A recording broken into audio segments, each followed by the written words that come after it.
pay a price for a crime which they had not committed.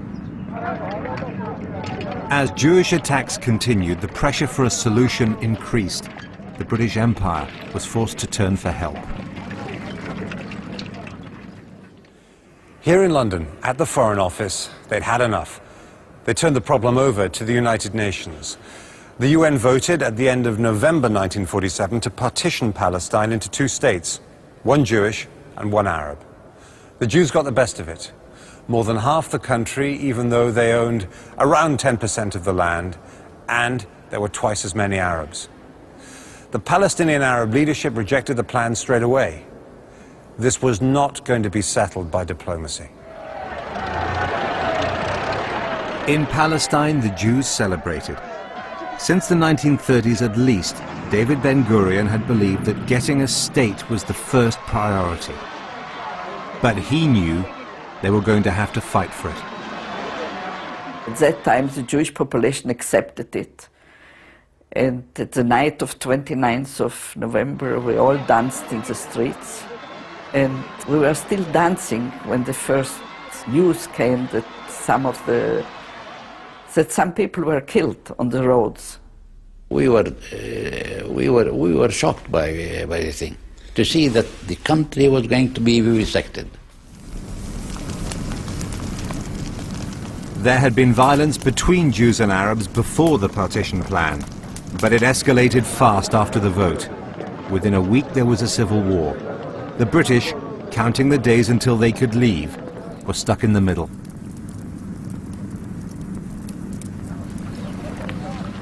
The Jewish underground army was rapidly coming out into the open.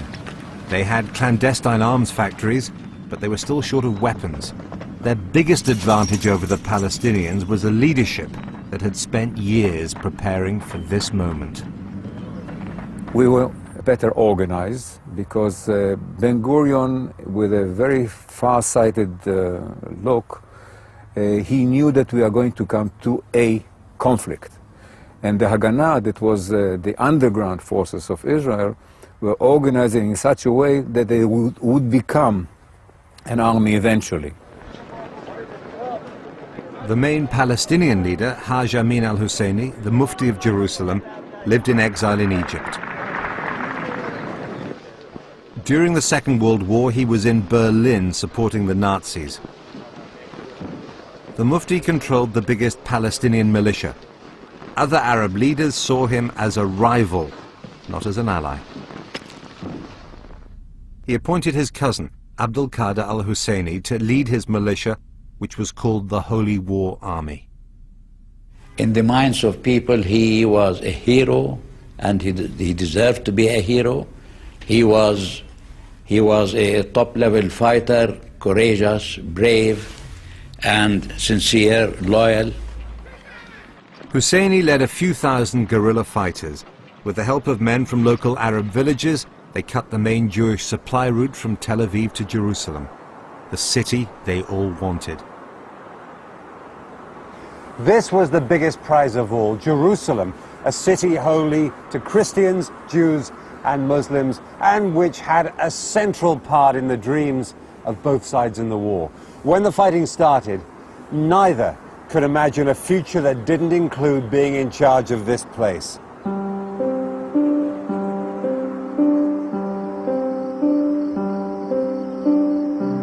In the partition plan, Jerusalem was supposed to be under international control. Neither Arabs nor Jews wanted that. So, once again, in its bloody history, the Holy City was at war. Jerusalem was under siege, and the Jewish community in Jerusalem was completely cut off. And there was not enough water, not enough food, and not enough ammunition, not enough soldiers in Jerusalem. And we used to have convoys going from Tel Aviv to Jerusalem, carrying wheat and water and food and ammunition and so forth. From February 1948, the attacks on the convoys from Tel Aviv to Jerusalem intensified. Arabs controlled the hills overlooking the route. The Haganah constructed improvised armored cars, known as sandwiches, to protect themselves. We fought our way to Jerusalem, fighting vehicle after vehicle, and convoys were almost suicidal operation.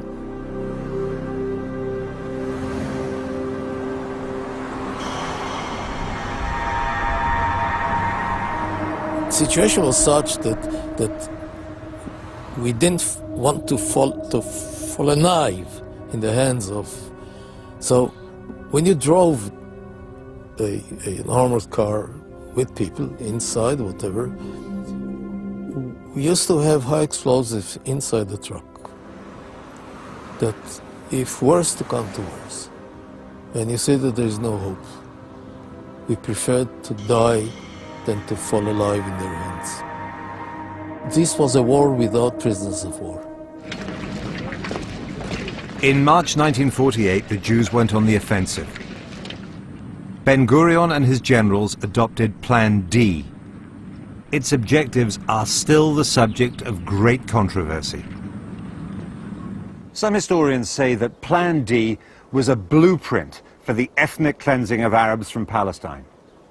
Others say it was simply a military plan for seizing strategic ground, and that there was no political scheme to drive the Arabs out of a future Jewish state. The priority was opening the road to Jerusalem.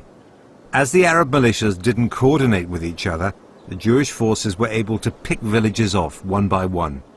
The houses were usually blown up. If the residents hadn't already left, they were often expelled.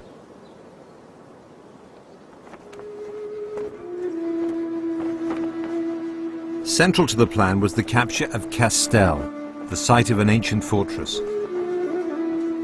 At the beginning of April 1948, it changed hands several times in fierce fighting until the Haganah drove the Palestinians out. They stormed the hill, and the reinforcement came down while they were firing. The commander said, "The commander will cover, and the soldiers should retreat." So in a way, the commanders covered their retreat. And we lost a lot of people that time. Castel cost a lot of blood. In the days before the battle, al-Husseini had visited Syria to get arms and ammunition. When Abdul Qadir al-Husseini got to Damascus, the Syrian president refused to help him. Husseini stormed out, yelling that they were all traitors and that history would record that they lost Palestine. That was the 5th of April 1948. Abdul Qadir al-Husseini, the strongest war leader the Palestinians produced, came back to Castel to continue the fight. A few days later, he was killed. On the 9th of April, a group of fighters from the Irgun and the Stern Gang, the two Jewish ultra-nationalist groups that the British regarded as terrorists, were moving towards a village nearby called Dir Yassin. The Haganah gave them fire support. Recent research suggests the attack killed around 120 Palestinian civilians. In every house they entered, they killed the people inside. The Jabir family, for example, was killed. 8 of them. They were killed in the morning. They were still sleeping. They shot them and left.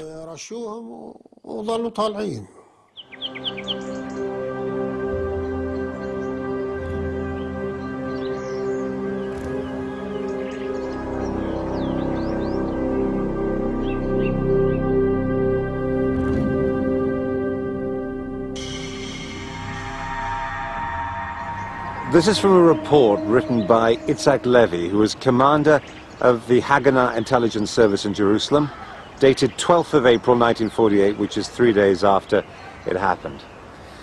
The conquest of the village was carried out with great brutality. Whole families, women, old people, children were killed, and piles of corpses accumulated. Some of the prisoners taken to places of detention, including women and children, were brutally murdered by their guards. Among the prisoners was a young mother and baby. The guards killed the baby in front of its mother, and after she fainted, also murdered her.